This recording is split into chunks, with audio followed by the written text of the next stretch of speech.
I tried to take a break from TS Classic videos for at least a week, and during that break, I returned to Train Sim World 6 and found myself getting considerably more wound up than usual, albeit for numerous reasons, not just the mess that is TSW, and I won't discuss those reasons in this video.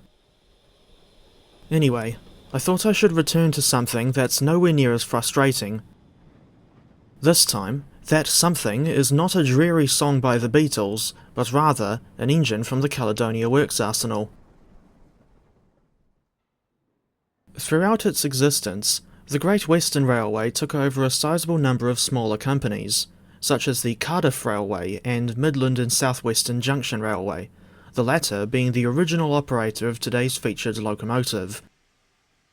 She is a fascinating 260 tender engine known by her nickname Galloping Gertie, and for reference, this was not one of the add-ons with which Chris Wilson kindly gifted me. I paid for Gertie with my own money before Chris's unexpected act of generosity. As for future DLC from CW, one of many to which I am looking forward is the Highland Railway Strath Class 440, although, from memory, that's not coming out until after the Midland Railway Compound 440s. The MNSWJR, that's a bit of a clunky acronym, was an independent company formed through a merger of the Swindon and Cheltenham Extension Railway and the Swindon, Marlborough and Andover Railway. As an aside, us lot and the smaller land down under normally associate the word Marlborough with nothing but the northeastern corner of the South Island. Anyway, the Marks and Spencer's Wonderful Jewellery Railways line ran from Cheltenham, in Gloucestershire, down to Andover, in Hampshire, via Cirencester and Swindon. On a personal note, I actually went to Cirencester on the 16th of April, but at the time of my visit, I had no idea that the town ever had a railway. As the Mary and Susan welcomed Jumping Rabbits didn't have any large workshops of their own, all of their locomotives were built by outside contractors. In the case of Galloping Gertie, she was built by Bayer Peacock and Company of Manchester in 1896, originally as the MNSWJR's No. 16. She became part of the Great Western Railway's fleet upon the grouping in 1923, and 2 years later, went through a process known as Swindonisation. This was essentially when locomotives from absorbed companies were modified with off-the-shelf parts from Swindon's own stores. In 1925, the MNSWJR No. 16, now renumbered as GWR No. 24, was rebuilt with a Swindon Standard No. 9 boiler, a large dome reminiscent of what was fitted to the 2301 Dean Goods class, a new cab, and a 2,500-gallon tender, which could hold 500 more gallons of water than her original tender. Despite being very heavily rebuilt, the locomotive only lasted another 5 years in service, during which time she mainly hauled freight trains between Stoke Gifford and Swindon. A few months ahead of her withdrawal, she had the honour of assisting a King Class 460, specifically No. 6003 King George IV, between Badminton and Swindon after the King failed on an express train bound for London. Sadly, the unique little 260 was withdrawn from service in 1930, and did not survive into preservation.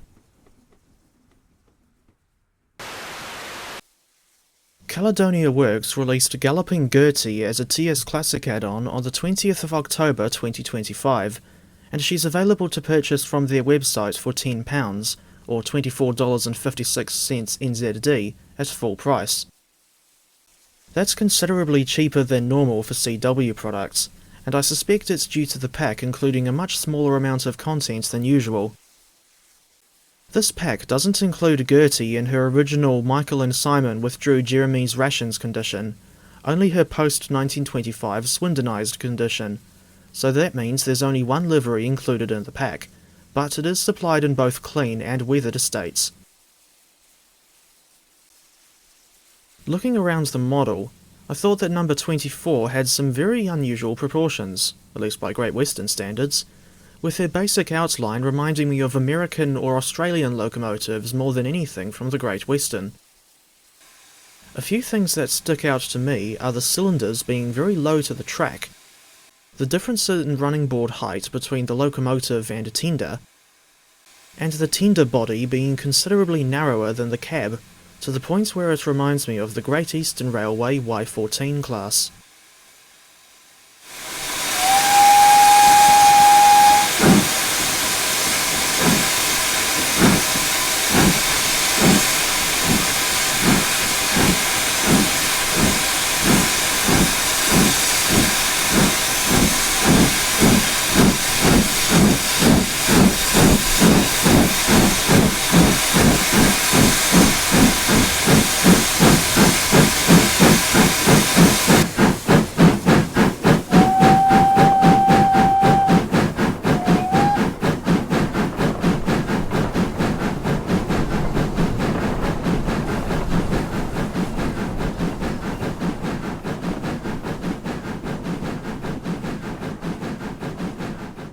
Other things I noticed included the 3D number plate, which is always nice to see, and the subtle weathering effects on parts of the locomotive that would be difficult to clean in real life.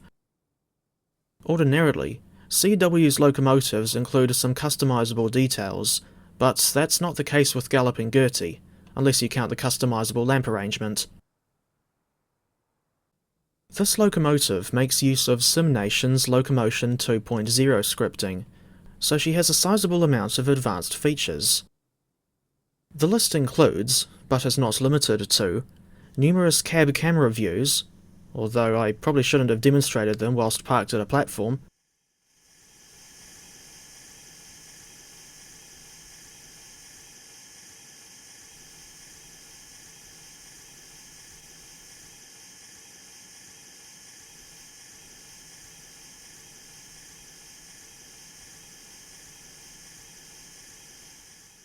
a realistic, fully functional cab, the ability to toggle between simple and advanced driving modes by pressing Ctrl A, realistic regulator and steam chest simulation, realistic performance physics, a custom auto fireman, which is toggled on or off by pressing Ctrl R, dynamic smoke effects, and fire intensity synchronized with the exhaust beat. I'm not sure how the two are linked, but this is a cool effect nonetheless. When I'm driving CW locomotives, I generally don't use simple mode or the auto fireman out of personal preference, but it's good to see that the features have still been provided anyway for people who want to use them.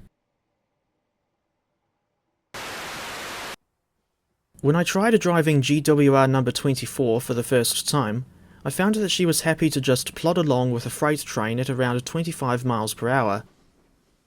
Indeed, she's not really a speed demon at all, especially with such small driving wheels, but I was still curious to see how fast she could go with some coaches, more specifically, 5 of the Matrix Trains GWR Clerestory coaches, so I conducted a test run from Willerton to Stockland Bristol on GAD's Great Western Levels route.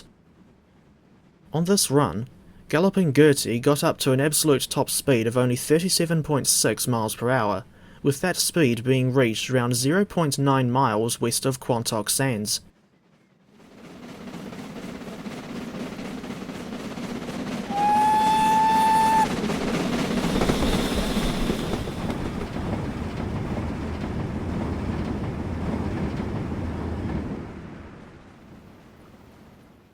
As is usually the case with CW products, Galloping Gertie doesn't include any scenarios, but she does have quick drive consists.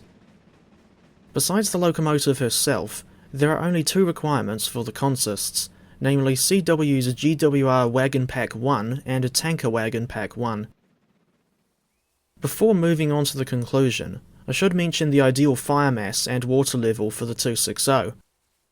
It's between 555 and 565 pounds, or around 26% on the F4 heads-up display for the fire mass, and between 70 and 90% for the water level. Another thing worth mentioning is the ejector, which needs to be opened when you want to release the brakes, then closed a little bit once the brakes are released, to make sure you avoid a situation where you're wasting steam, as opposed to wasting Sledgehammer or wasting Salisbury Hill. To be honest, I initially wasn't interested in Galloping Gertie, and the main thing that drew me to this add-on was the lower than expected price. But after doing a bit of research and pottering about with the Locomotive in-game, I've come around to liking this rather quirky 260. If you're a fan of the Great Western Railway and want to drive something out of the ordinary, then I would say number 24 Galloping Gertie is well worth a try. I think she deserves an oddly specific 7.803 out of 10.